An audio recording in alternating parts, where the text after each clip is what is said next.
Okay, here we are. Inside underarm turn. Inside underarm turn. So what we're going to do is we're going to take it from an outside position, okay? Outside position or open position, if you will. Now, this is the one that we want to do from here, not so much from a closed position, all right? So we're going to give you a few different angles on this.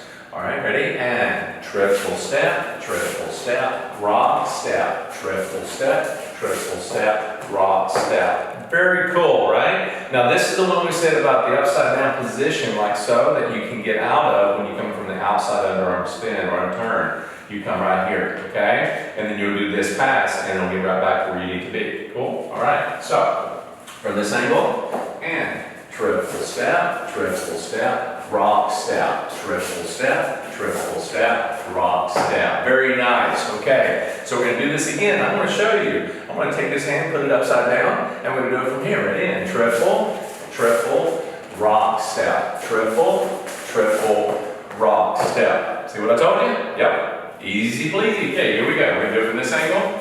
Ready? And triple, rock, step, triple, rock, step. Nicely done. Now remember, this can gradually rotate a little bit every once in a while, so don't worry about trying to face exactly the way we just did or wall to wall, okay? Just take your time. It's an underarm pass. Have fun with this. Guys, look at your partner, not the floor when you do this, so that way you don't hit her in the head, okay? Go have fun, practice, and come on back for the next pattern.